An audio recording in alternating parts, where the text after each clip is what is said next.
Aku nak tahu pasal dia curi kata nafkah tu apa benda tu dengan Fika apa benda tu kan. Yang budak Indonesia tu kan. Yang ada budak Indonesia mari tu. Yang dia khabar ajak kahwin anak makcik Ju tu. Kan. Lepas pada tu lembu aku yang 500 tu hilang.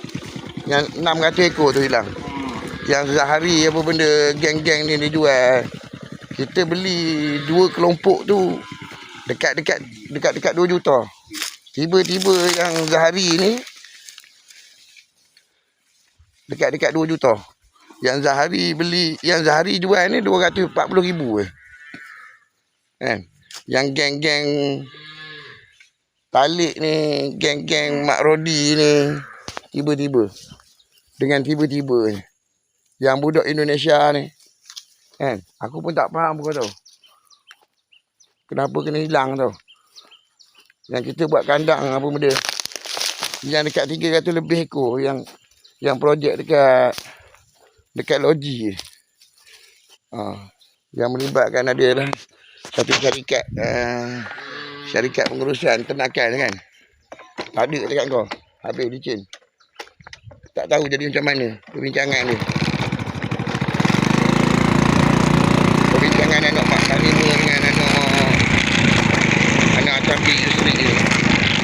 Kan? Jadi perbincangan dia dengan budak Indonesia ni. Yang anak ni pula ada perbincangan dia. Yang punya pusing tu dia khabar bukan aku ni bukan suami dia suami pada anak. Dia jual lembu aku. Lepas tu dia menghilangkan diri. Dia khabar jatuh calok apa benda. Aku pun tak faham. Tiba-tiba lembu aku hilang, kereta aku hilang, uniform aku tak ada. Aku balik ke situ dia. Aku ni nak kena balik ke Lepoile ni. Nak kena tipu dengan dia. Kan?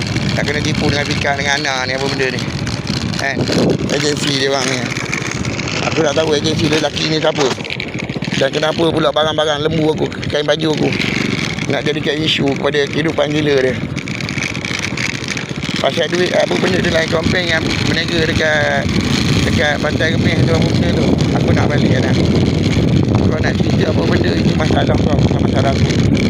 Kau nak cerita dengan kawan tu nak cerita apa benda dengan kau, lelaki tu nak cerita apa benda dengan kau, yang cikgu tu nak cerita apa benda dengan kau. Itu masalah kau, bukan masalah aku. Okey? Aku nak duit aku balik.